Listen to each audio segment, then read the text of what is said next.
All right. Today I wanted to give a little bit of an update with regards to Project 97. So I think the last video that I made regarding this car was back in November when I first got it running. That was a joyous moment, and I should have continued with the videos so that everything that happened after that could have been recorded, but I didn't, which is disappointing to me because I really enjoy going back and looking at that footage now, remembering how far I had come with this car. So there were a couple of things that needed to happen after it was running. First and foremost, we needed to get emissions tests done on it so that I could renew the registration. I needed to go ahead and get it safety inspected. In order to do that, I mentioned previously that there was a test pipe in place of the catalytic converter. So one of the first things I had to do was go get a catalytic converter. I had anticipated in getting a used one, trying to go the economy route. That didn't work. Evidently, it is cheaper for Californians to use used catalytic converters from the 49 other states than it is to get an aftermarket. So the aftermarket catalytic converters were actually less expensive than a used one. So that's what I did. I got I think a MagnaFlow catalytic converter, high flow cat, which, realistically on a car that is a 1.8 displacement, there's not a whole lot to gain by having a gutted cat or an empty cat or a test pipe or whatever you want to call it. So a high flow catalytic converter works just fine. So installed that. There was the ISR exhaust that was on the car, and man, that was dreadfully loud. I can't even begin to really describe how unpleasant that was. I thought, this is going to be primarily a track car for me, less of a pleasure car. So does it really matter if it's loud? Yes. It was horrible. I go out to the racetrack with other Miatas. Some of them have straight pipe exhaust, no muffler whatsoever. Those cars were quieter than this ISR equipped car. It was like it set up resonance and amplified itself. It was really, really, really bad. I imagine that's what it feels like to have an ice pick shoved into your eardrum. It was bad. So I swapped that out for the Cobalt unit that you see here. I wasn't able to find what I was looking for on the used market, so I had to go for a new one on that. So I wasn't able to get everything done quickly enough in order for the car to be ready for a track cross event that I had signed up for. Now, if you go back and look at the other videos, one of the things that I said in the very, very first video where I introduced this car was that I wanted to run the 97 because I had seen a couple of very nicely prepared Miatas end up in the tire wall last year. Well, I joined that club. At the track cross event, I ended up not understanding the discipline, is really what it comes down to. The 94, the turbo car, had been set up with Bridgestone Potenza RE71Rs. It was set up with Willwood, the BTO3, I think, or BT3. Anyway, whatever their third most heat restrictive capable pads are. Everything was designed for heat management, which works perfectly well for HPDE, where you're doing repeated stops from triple digit speeds, and you're looking to dissipate that heat. In track cross and in autocross, you don't see those conditions ever. You never see 100 miles an hour. You don't have the opportunity to get everything up to temperature. You're going from a cold, dead stop to, however brave you are enough to go through the course. Autocross, it's cones set up in a parking lot. Track cross, it's a short segment of the track. And what ended up happening was, I had complained about these brake pads on the street. I thought that they were extremely grabby, and it turned out, on the track cross event, that's exactly what happened. It was 30 degrees ambient outside that day, cold track, cold tires, cold brakes, cold mind. It all conspired to end up as a very unpleasant day for me. I came into a corner, what I thought was an appropriate speed. I touched the brakes, they just locked straight up. I got off them, touched them again, they locked straight up again.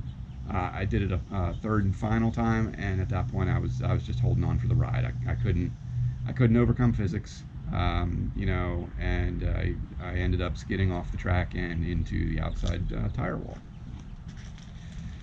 And that was disappointing on many levels. The 94 has been garage kept its entire life. It's in exceptionally good condition, other than the wrinkle that's now on it. So that kind of put a damper on my end of year for the 2019 track season.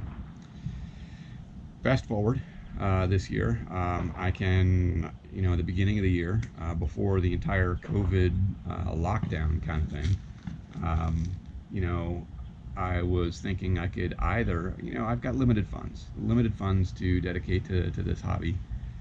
So I could either repair the 94 and bring it back to track ready condition and not be able to participate in any events, or I could move over some of the parts that are on the 94 to the 97 and run the 97 for the 2020 year.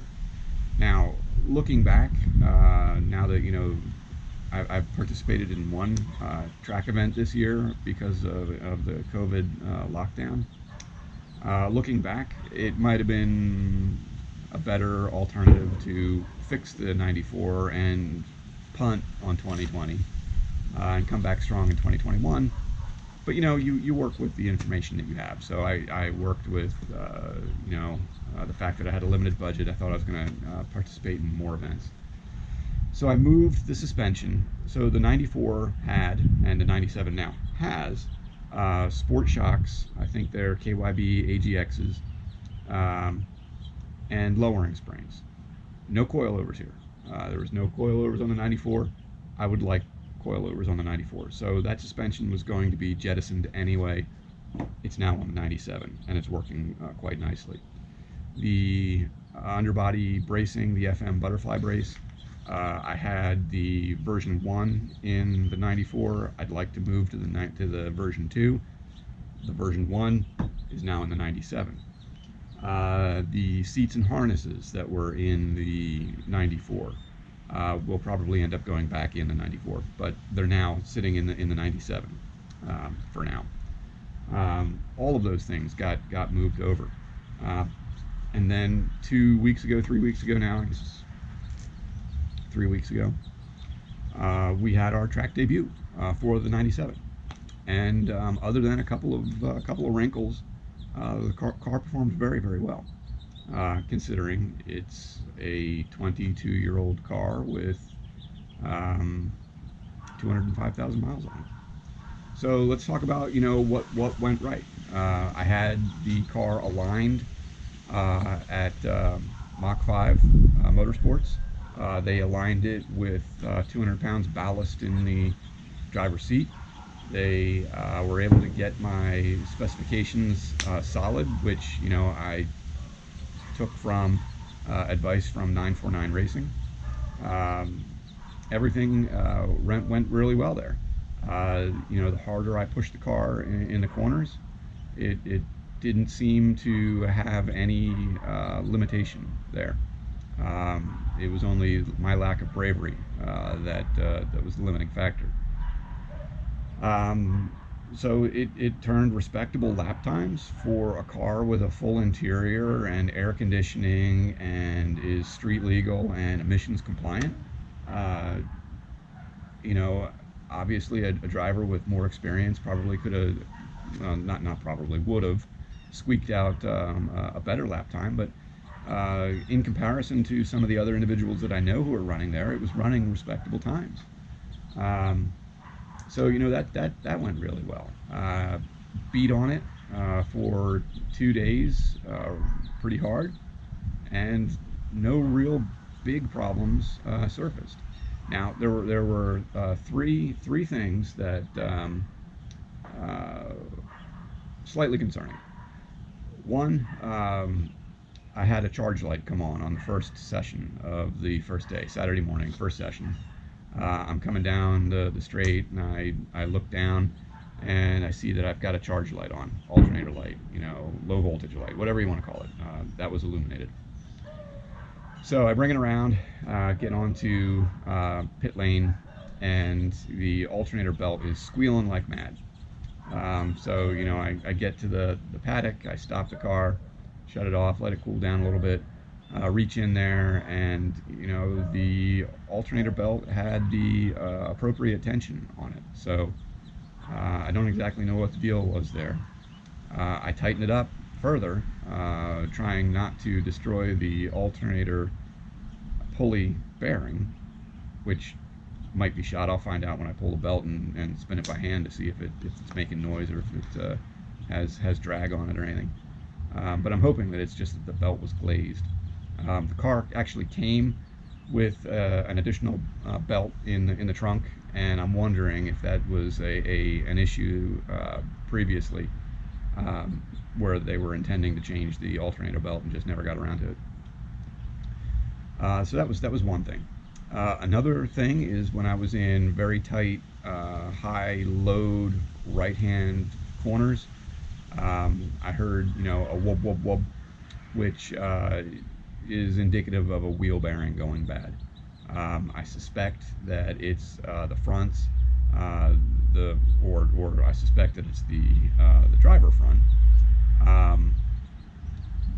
So I've got replacement hubs that I'm going to put in. So that shouldn't be a problem. And of course, if the noise doesn't go away, then that means it's the rear, which I don't have at the moment. So those are two things that were, you know, relatively minor things. The third thing is kind of a mystery. So you know, cue Scooby-Doo and the Mystery Machine. We're not chasing ghosts to the best of my knowledge, but here it is. Car leaves the garage, gets up on the trailer with the appropriate oil load on the dipstick. So you know, right at the full mark. Run the sighting laps, run the first session, you know, check the oil, no movement, everything looks good. After the second session, you know, we wait 15-20 minutes, check the oil, looks good. Third session, you know, wait 15 minutes, there's no oil in the dipstick, it's all gone. All right, didn't have a plume of blue smoke behind me, didn't have you know, nothing pushed into the coolant. There's no big puddle on the ground. So where did it go? I mean, it had to be burned, but very puzzling. So you know, I put 2 quarts in, and or maybe it was 2 liters. I can't recall.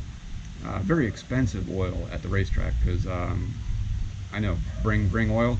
I did bring oil, but what I failed to realize was that the jug of oil that I brought was actually used oil. Yeah. So I bought oil at the track, put 2 liters or quarts in, came up to the fill line on the dipstick, ran the remaining sessions of the day, oil didn't move. Sunday, first 3 sessions, no problem. 4th session, I come back in, I'm pulling into the paddock, I'm at idle, I see the Oil pressure gauge flickering.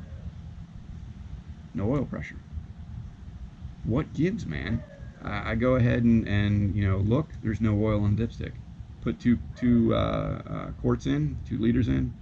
Comes right back up to full. And the final session of the day. And if you check the oil right now, it's right at the fill line. I don't get it. I don't get it. So we'll try to figure out what's going on there. But I don't know. But yeah, other than that, I think the car did a real good job. Looking forward to going back in a couple of weeks. I've got a list of just preventive maintenance kind of things that I need to do on this car now, because I've got no idea what the maintenance history on it. Just looking at certain things, it doesn't look like it's been particularly well cared for over its lifetime. So yeah, we'll do some preventive maintenance on it, and we'll get back to the track and see if we can gather more information about under what conditions this oil disappears. It's very, very puzzling. So let's talk about, hey, 4th of July, by the way. So things are about to get explodey around here. So the boom you heard, 4th of July. Yay. So let's go ahead and let's talk about the preventive maintenance items now. Okay, so with regards to the preventive maintenance, which I am intending to perform on the Project 97 here, we've got a couple of things. Number one, we've got the wheel hubs and bearings that are going to go into the front wheels. On the NA Miata, that's not a really difficult job. Shouldn't take me too terribly long. However, I will say that with Project 97 and the neglect or the amount of rust that the fasteners have, things that take me a very short time on the 94 take me forever on the 97. A good example of this would be the rear suspension that I was working on when I moved the shocks and lowering springs from the 94 over to the 97.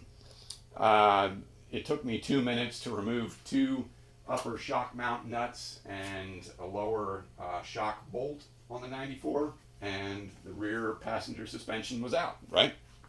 Unfortunately, with the 97, that took me 7 hours. Now you say, well, holy cow, that's a big difference. Well, it is, and the reason that it is a big difference is because I had to use a sawzall to cut the lower shock mount bolt, because the captive nut that is in the lower swing arm was no longer captive because of the corrosion, the rust that was in there. You spin the bolt, the nut that's supposed to be captive in the swing arm spun also. That weld broke. Now, if I knew that I was going to have to remove, half of the rear suspension in order to get that, it would have taken me a couple of hours to do. However, you try a number of things before you finally get to that point, and it took a long time for that, unfortunately. So I got it out, I cut it with a sawzall, re-welded that captive nut back in place, and put it back in. So I only mention that because, as I say, the front hubs, replacing the front hubs, again, they're real simple to do. It's just effectively one big nut that holds them on. But I've got the hub cap that goes on there as well, just in case I destroy them trying to get them out. Again, because of the corrosion. I don't know if these are rusted in place and it's going to take some damage to get them off. We'll find out. But again, something that should take me half an hour to do the pair of them is probably going to take me significantly longer, just because it's this car. Motor mounts. So we've got new motor mounts. These are the competition motor mounts. I noticed that when the car was sitting and idling and it had a slight misfire, the entire engine would rock. So I know for a fact that only gravity is holding this motor in place right now. So we're going to change that. Motor mounts, it's not a real difficult job. You know, the coil pack on the back of the motor needs to be removed so that you can have enough clearance between the firewall and the back of the head to move the engine up. Well, the coil pack also has to come off in order to get the valve cover off. The valve cover has to come off in order to do the timing belt. So, you know, I've got a timing belt kit here, complete with belt and bearings, idler pulley bearings rather. So that's going to go on. While you're doing that, of course, you're going to do a water pump. I've got a water pump. You're doing the water pump, well, you're going to do the thermostat, right? I've got a fuel filter. I didn't have any fuel delivery issues on the racetrack, but I have no idea when the fuel filter on this was last changed.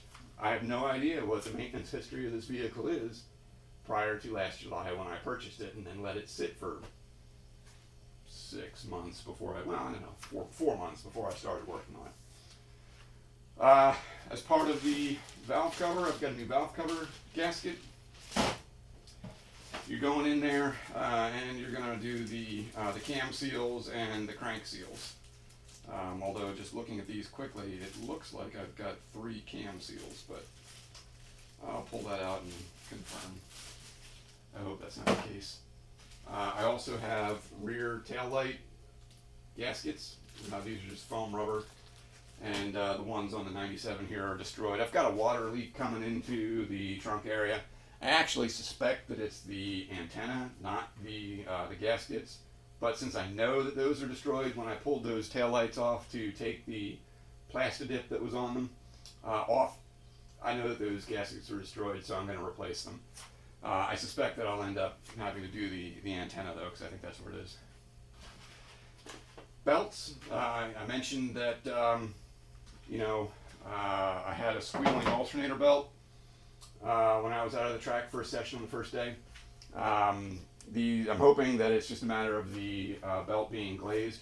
And in fact, the car came with, as I go off camera here, the car came with another belt in the trunk.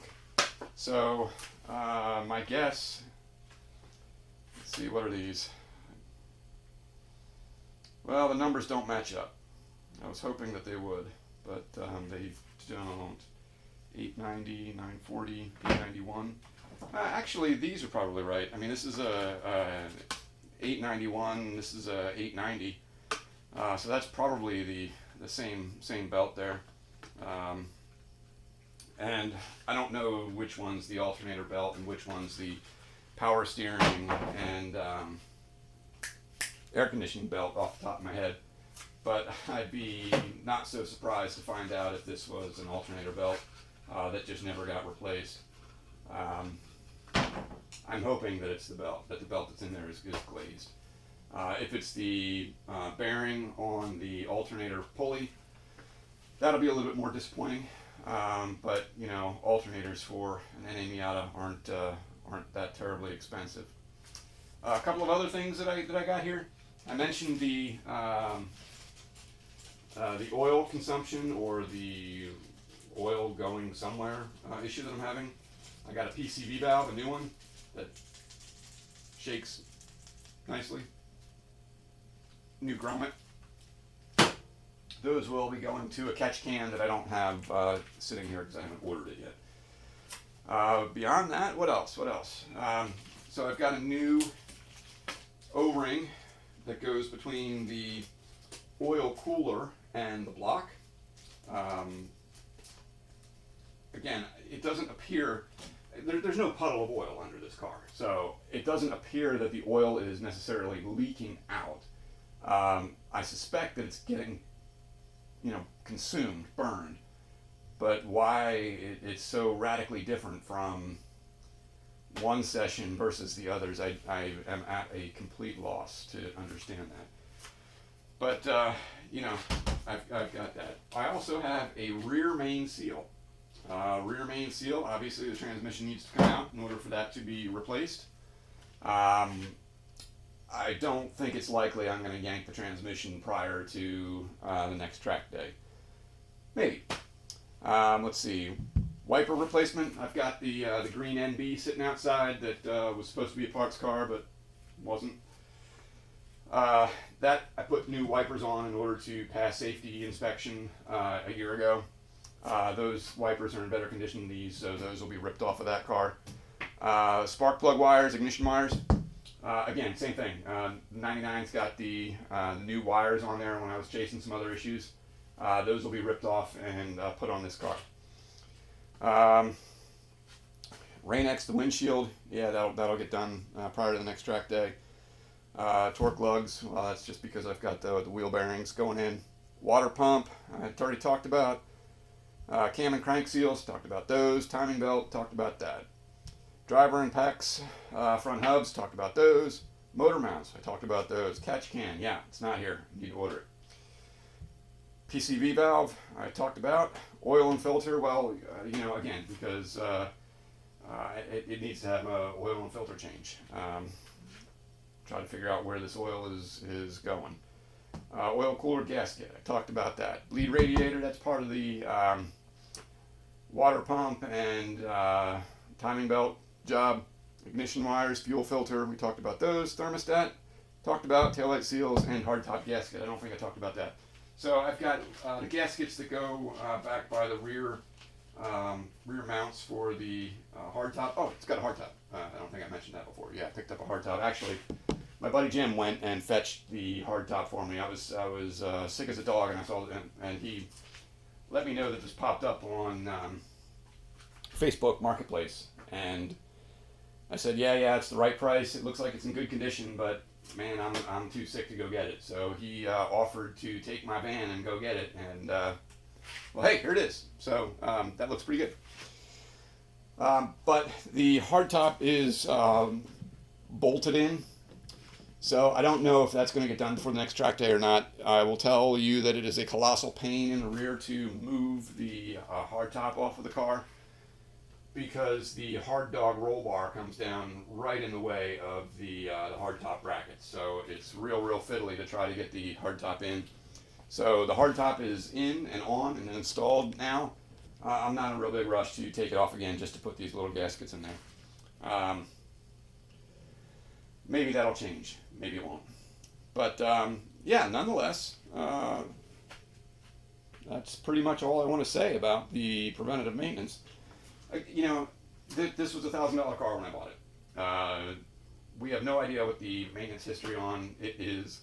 All the things that you see here, with the exception of the wheel bearings. I mean, I know for a fact that those haven't been changed, but the belts don't look like they're in great shape either. So if I had to take a guess, I would say that this is long overdue. It's got 205,000 miles on it. I think it's long overdue for a timing belt change. And realistically, we're kind of living on borrowed time, if that's the case. So the idea is to do a lot of the routine maintenance on it and get it into a condition where I know that it's solid, and then I can feel better, beating it on the track the way that I had previously. So that's pretty much all I want to say about the preventive maintenance. $700 worth of parts right here. In a $1,000 car. That math doesn't work. But it's not a $1,000 car anymore, obviously. We've got suspension and race seats and such in it, so I wouldn't be turning it around and selling it for $1,000. I'll tell you that. It's worth more to me, significantly more to me at that point. Yeah. So I think I'll terminate this section of the video now and turn everything off, and we'll see how it goes.